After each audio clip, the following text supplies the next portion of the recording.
Mi nombre es Danae Reséndiz. El tema del video es Axiomas y complejidades de la comunicación en la mediación.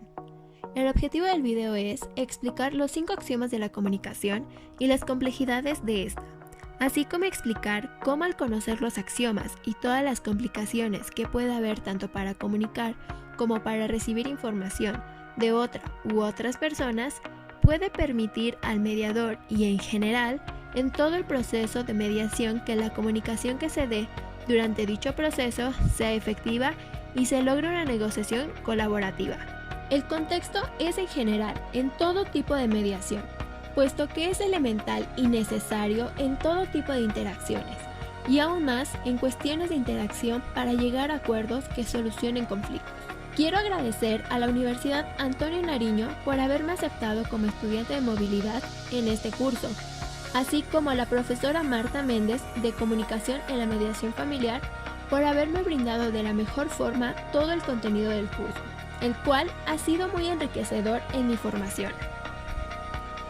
A continuación, les platicaré un poco sobre los axiomas de la comunicación y la importancia de conocer y comprender cada uno de ellos, y cómo el conocerlos puede ayudarnos a tener en cuenta todas las complejidades que tiene la comunicación, y así evitar dificultades o complicaciones a la hora de comunicar o de recibir información en el proceso de mediación.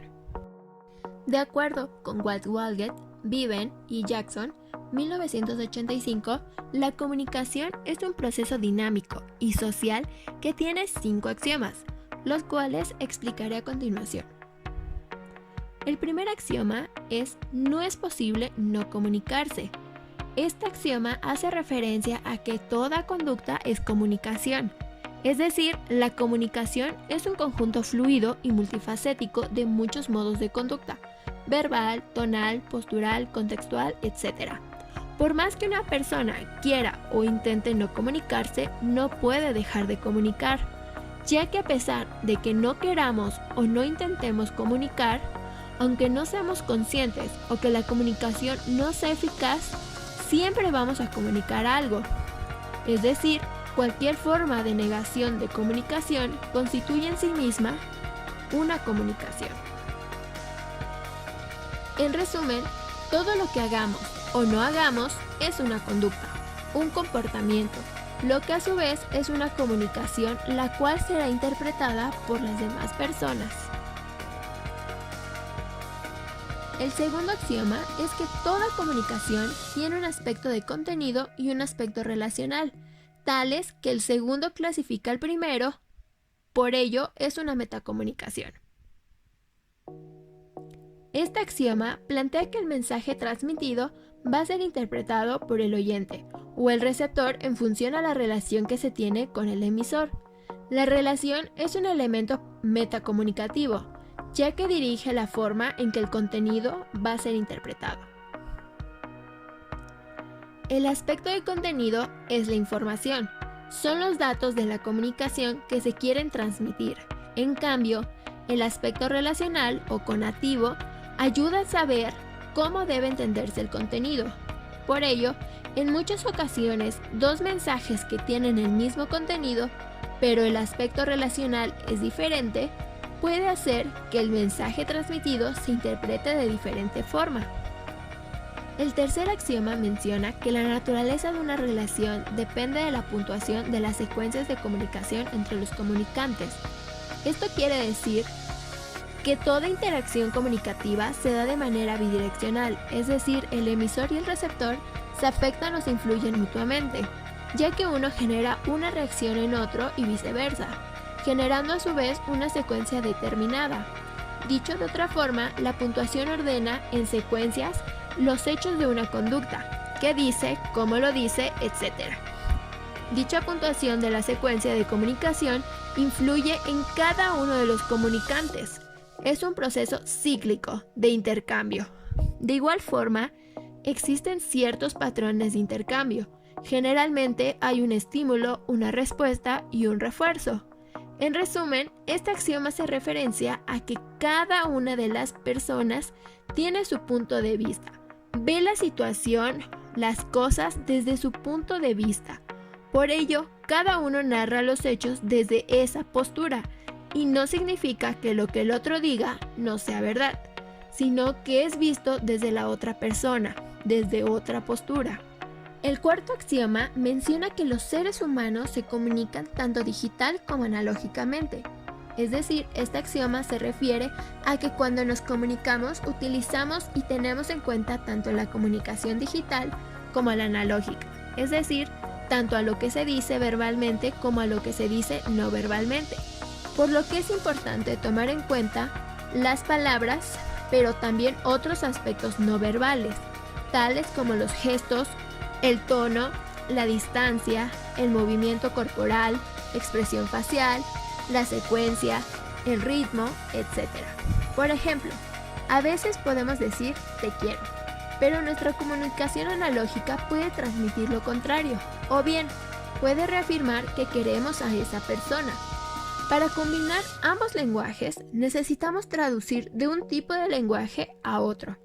Es importante tener en cuenta que el lenguaje digital es totalmente diferente al lenguaje analógico, ya que el primero cuenta con una sintaxis lógica, totalmente compleja y poderosa, pero carece de una secuencia adecuada en el campo de la relación. En cambio, el lenguaje analógico posee la semántica, pero no una sintaxis adecuada para la definición inequívoca de la naturaleza de las relaciones. En el lenguaje analógico no hay equivalentes para todo el lenguaje digital. Por ello, a veces puede ser un poco más complejo expresar emociones, sensaciones o sentimientos con el lenguaje analógico. El quinto y último axioma menciona que todos los intercambios comunicacionales son simétricos o complementarios, según que estén basados en la igualdad o en la diferencia. Es decir, cuando se habla de relaciones que están basadas en la igualdad, se hace referencia a la comunicación simétrica. En cambio, cuando las relaciones están basadas en la diferencia, se hace referencia a la comunicación complementaria. Dicho de otra forma, en la interacción simétrica, los participantes tienden a tener conductas recíprocamente iguales, tienden a una igualdad de poder y jerarquía. En cambio, en la interacción complementaria, la conducta de uno complementa a la del otro. Son diferentes y uno tiene una jerarquía diferente a la del otro. La relación complementaria puede estar determinada por el contexto cultural. Por ejemplo, la relación entre profesor y alumno llevará a que haya un intercambio comunicacional complementario. En relación, estos 5 axiomas de la comunicación son de gran importancia, puesto que brindan aspectos importantes que deben tenerse en cuenta y muy presentes en todo el proceso de la mediación. Dichos axiomas contribuirán de forma general a cumplir con el objetivo, pero de forma específica pueden ayudar a todos en el proceso, a los mediadores para desempeñar de mejor forma su rol y a los mediados a negociar de forma colaborativa. Ahora bien, también es importante conocer algunas de las complejidades de la comunicación con las que muy seguramente nos toparemos en un proceso de mediación. Por ello, es necesario conocerlas. En el lenguaje verbal existen una serie de elementos que limitan el libre flujo de las construcciones. Algunos de estos elementos, según Severio, 2006, son 1. En ocasiones no hay palabras para expresar todo lo que realmente pensamos. A veces no sabemos qué palabras usar para comunicar eso que pensamos o sentimos. Es decir, las palabras a veces no logran abarcar completamente la génesis de la idea de forma natural y total. 2. Algunas veces las limitaciones del repertorio lingüístico del emisor o del receptor impide expresar o comprender completamente la idea. 3. Existen limitaciones ocasionadas por las características del ambiente del contexto, es decir, reglas, sonidos ambientales, muchas o pocas personas, personas hablando al mismo tiempo, etc. 4. Suele ser complicado y un desafío comunicar verbalmente sensaciones, emociones, percepciones, ya que a veces no encontramos las palabras correctas o necesarias para comunicarlo exactamente como es. Asimismo, este autor menciona que por encima de la estructura sintáctica del lenguaje que se intenta transmitir se encuentran los revestimientos semánticos, los cuales son las atribuciones del significado con que se reviste el discurso. De la articulación de la sintaxis con la semántica resulta el sentido de la construcción. Entonces, lo que se comunica es un relato. El emisor cuenta a sí mismo y al otro un cuento, una versión de los hechos, no los hechos en sí mismos. Por otro lado, el receptor intenta escuchar, pero su escucha se halla influida por su propia estructura cognitiva. Las distinciones perceptivas son un fenómeno inherente a la cognición humana. El receptor realiza una construcción de la construcción que intentó transmitir el emisor. El receptor no puede decodificar el mensaje, más bien lo que hace es codificarlo, otorgarle un sentido a partir de su propio sentido. Es decir, comprender el mensaje es interpretarlo de acuerdo con los parámetros particulares de las propias estructuras conceptuales. Asimismo, Severio 2006 menciona que analizar el acto comunicativo desde los elementos verbales propiamente dichos es observar solo un aspecto de la comunicación. Por ello, es necesario e importante también analizar la comunicación analógica, aunque la mayoría de las veces suele ser más complejo que analizar la comunicación verbal. No solo se trata de qué se dice, sino de cómo se dice. De igual forma, hay que tomar en cuenta que el lenguaje verbal suele ser dirigido, pero el analógico suele ser espontáneo y muchas veces no podemos controlarlo. Incluso se considera que es imposible, o por lo menos muy complejo mentir a través del analógico.